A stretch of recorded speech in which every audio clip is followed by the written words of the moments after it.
The Marvel Cinematic Universe is packed to the rafters with amazing characters. Iron Man, Captain America, Thor, Thanos, Captain Marvel, Spider-Man, Black Panther, and Doctor Strange, to name but a few. But without a supporting cast of minor characters, the franchise would be nothing. But when we think of important characters, it's the likes of Tony Stark and Steve Rogers that come to mind, not the lesser-known individuals who have considerably less screen time. However, many of them are far more important than you might realize. And that is what this video is all about.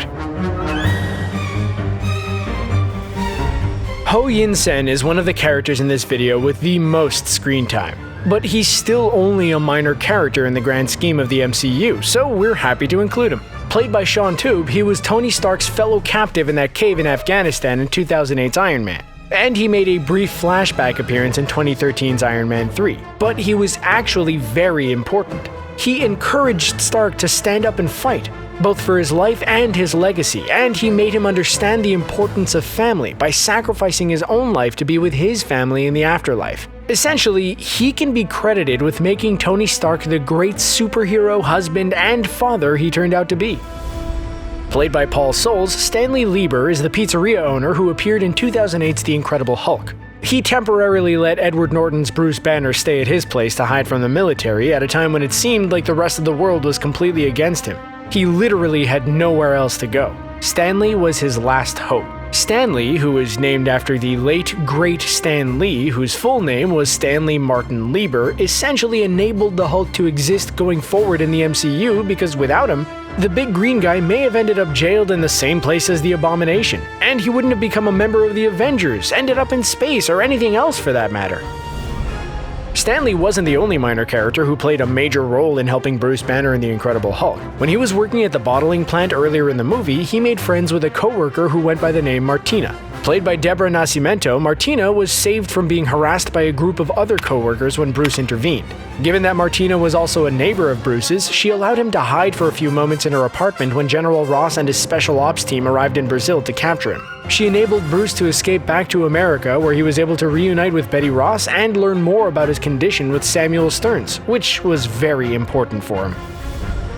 On to Roger Harrington, and this is a strange one. We're referring to the character's appearance in The Incredible Hulk. Played by Martin Starr, Harrington granted Bruce Banner access to Culver University's computers in exchange for some pizza. Harrington actually went on to reappear in Spider-Man Homecoming when he was revealed to be teaching science at Peter Parker's school. Game of Thrones star Natalie Dormer played Private Lorraine in 2011's Captain America: The First Avenger. She met Steve Rogers when he wanted to speak to Howard Stark, who was otherwise occupied. She was immediately attracted to him and, after making him uncomfortable, kissed him, having been drawn to him due to his fame. But she's important because she exists to show Steve's naivety and shyness around women, was used to set up some tension between him and Peggy Carter, as well as making it obvious that Peggy was jealous of her and therefore attracted to Steve in spite of what she wanted him to think at that point. James Montgomery Falsworth is a character who appeared in Captain America: The First Avenger. Played by J.J. Failed, he was a British soldier fighting against the Nazis in World War II, during which he would join the elite special unit of Allied soldiers known as the Howling Commandos. In the comic books, Falsworth is actually the alter ego of the first superhero to go by the name Union Jack. And while his version of the character possessed no superhuman powers, he was an expert in the field of espionage. Played by Ashley Johnson, Beth was a waitress who was briefly seen being interviewed for television at the end of 2012's The Avengers. But there were also a couple of scenes involving her that were deleted from the final movie, one of which served a particularly important purpose. It showed Steve Rogers outside the restaurant she worked at, and when she mentioned that there was free wireless, he assumed she meant free radio, not Wi-Fi. Essentially, Beth served to emphasize how Steve was a man out of time. It's just a shame her main scene was cut. Ian Boothby was played by Jonathan Howard in 2013's Thor: The Dark World. He was the unpaid intern of Kat Dennings' Darcy Lewis, and he assisted somewhat in the movie's final battle between Thor and Malekith.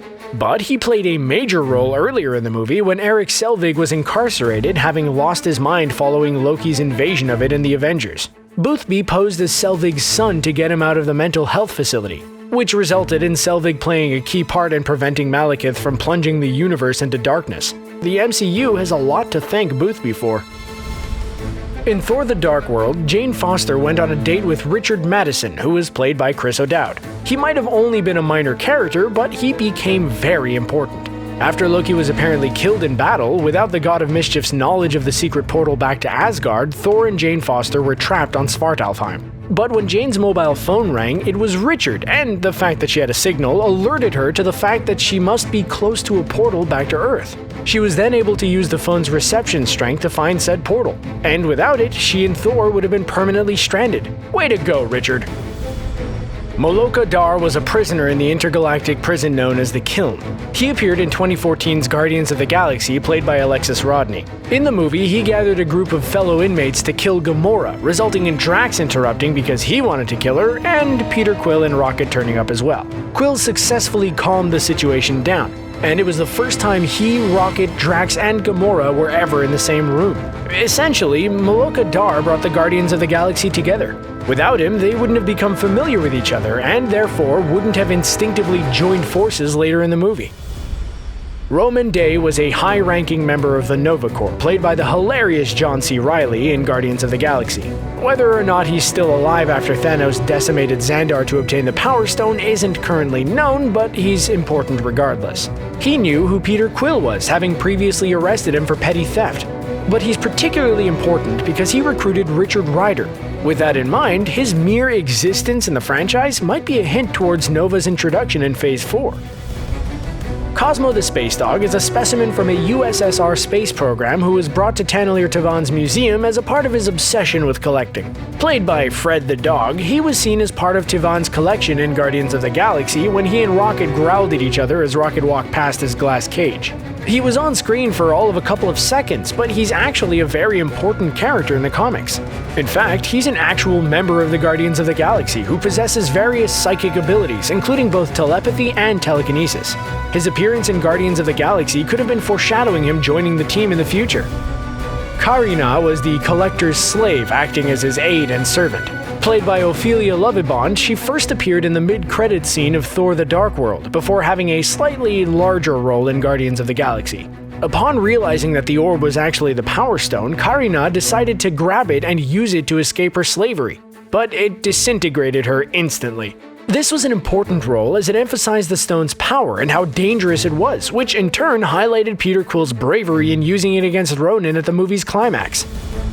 Dale was the manager of a San Francisco Baskin-Robbins shop that Scott Lang got a job in immediately following his release from prison in 2015's Ant-Man movie. Played by Greg Turkington, he was forced to fire Lang, who'd been posing as a man called Jack, when he found out who he really was, despite the fact that he admitted to admiring Lang for burgling the corrupt VistaCorp. Dale is important because had he not fired Lang and Lang kept his job, the ex-con might not have been so tempted to join Luis's crew and commit a burglary, which in turn would have resulted in him not becoming the new Ant-Man. Basically, Dale helped Scott Lang to become a superhero. Cassie Lang is the daughter of Paul Rudd's Scott Lang in the MCU. She was played by Abby Ryder Fortson in the two Ant-Man movies, but since the timeline skipped to 2023 in Endgame, she's now played by the older Emma Furman. You see, in the comics, Cassie eventually becomes the superhero Stature, wielding the same powers as her father, and we could see her as a member of the live-action Young Avengers on the big screen before long. Played by Alfre Woodward in 2016's Captain America Civil War, Miriam Sharp was the lady who spoke to Tony Stark after he'd given a speech about his new BARF technology at MIT. She revealed her son had been killed while building houses for the underprivileged in Sokovia during the Avengers' battle with Ultron a year earlier. The revelation shook Stark to his core and prompted him to change his stance on the way the Avengers were regulated. Essentially, she's the reason Stark disagreed with Steve Rogers over the Sokovia Accords, and therefore the reason the Civil War ended up happening. Daniel Drumm was one of the masters of the mystic arts of Camartage, who was responsible for guarding the New York Sanctum. When Caecilius and his zealots attacked the Sanctum in 2016's Doctor Strange movie, Drumm attempted to protect the building, but he was soon defeated and killed. Played by Mark Anthony Brighton, his role was small, but it was rather important as well. You see, in the comics, he's the brother of Jericho Drumm, the heroic sorcerer known as Brother Voodoo. Daniel's appearance in Doctor Strange essentially confirms Voodoo's existence in the MCU, and that could be very exciting going forward in the franchise. Voodoo is a very cool character who even became the Sorcerer Supreme after Doctor Strange in the comics. Played by Benjamin Bratt, Jonathan Pangborn appeared in the Doctor Strange movie, where it was revealed he was a paraplegic who'd been mysteriously cured of his paralysis after visiting Kamar-Taj. When Stephen Strange was looking to fix his damaged hands, he sought Pangborn out to ask about his cure, and at first he was hesitant to tell him about it. But ultimately he told him the name Kamar-Taj, and Strange headed off to Asia to find the mysterious place. Had Pangborn not given him this information in his very brief time on screen, Strange wouldn't have become a sorcerer, and ultimately wouldn't have been able to save trillions of living beings around the universe with his actions in Avengers Infinity War and Avengers Endgame. Appearing in 2017's Guardians of the Galaxy Volume 2, Stakar Ogord is the legendary Ravager Captain. Played by the equally legendary actor Sylvester Stallone, he was only a minor character, and the man revealed to have saved Yondu from a life of slavery by recruiting him into the Ravagers, before banishing him after he broke the group's sacred code. At the end of the movie, in a mid-credits scene, he reunited with his faction and promised more adventures. But we're unlikely to see him again, if truth be told. In the comics, he goes by the name Starhawk, and he's a member of the original Guardians team. Guardians of the Galaxy Volume 2 also saw the introduction of the Watchers to the MCU, but they had just a tiny amount of screen time and were only really played for laughs. They had gathered to meet with their informant, Stan Lee's recurring cameo character, who told them stories of his travels across the universe. They quickly grew tired of his stories and left, despite his pleas for them to stay. But they are incredibly important in Marvel Comics, and incredibly powerful, despite being devoted to merely observing and compiling information on all aspects of the universe without interfering. The appearance of Donald Glover's Aaron Davis, the New York criminal otherwise known as the Prowler in 2017's Spider-Man Homecoming, was very brief, but it was also very important. You see, it pretty much confirmed that another version of Spider-Man exists in the MCU, as Aaron Davis made a reference to his nephew in the movie, and in the comics, his nephew is actually Miles Morales. Moreover, in a deleted scene, Davis actually mentioned Morales by name, which ends any doubts about his existence in the franchise. Morales is a very cool and popular character who recently starred in the brilliant Spider-Man Into the Spider-Verse. So if he becomes Spider-Man in the future of the MCU, most hardcore fans of Marvel would be more than happy. Okay, so important might not be the right word here, but there was something, in fact a couple of things, about this character that were particularly notable. We're talking about Hajo, the three-headed character from 2017's Thor Ragnarok. Hajo was a fighter in the Grandmaster's Contest of Champions who went on to assist Thor and his allies in the Battle of the Rainbow Bridge. The two things that were particularly notable about him were actually his right and left heads. You see, his left head was modeled through motion capture by Taika Waititi, and his right head was modeled through motion capture by Chris Hemsworth. They're actually both quite noticeable if you look closely. Incidentally, his middle head was modeled through motion capture by the lesser-known Shane Rangi. Monica Rambeau is the daughter of Carol Danvers' old friend Maria Rambeau. In this year's Captain Marvel movie, she was played by both Azari Akbar and Akira Akbar at the ages of 5 and 11 respectively. But that movie was set mainly in 1995 when Monica was 11, so she would now be 39 years old in the MCU given that it's 2023 in the franchise. With that in mind, she could be an important character if she's become the powerful superhero Photon, which is the name of her alter ego in the comics. Like Carol Danvers, she probably won't age in the same way most humans do given her superpowers, so she could still be around for a long time yet. Noobmaster69 was the online ID of a young Fortnite player in Avengers Endgame. When the Hulk and Rocket went to New Asgard to recruit Thor for the Avengers time travel mission, Korg said the kid had just called him a bad name, which prompted Thor to defend the Cronin character by threatening to fly to the gamer's house and, well, hurt him. While Noobmaster was never seen, he was actually quite important. He was clearly a recurring problem for Korg, and Thor would presumably routinely defend his friend from his insults. It gave Thor purpose while he was in a horrible place mentally, enabling him to do some protecting without actually having to fight. He may well have kept Thor sane.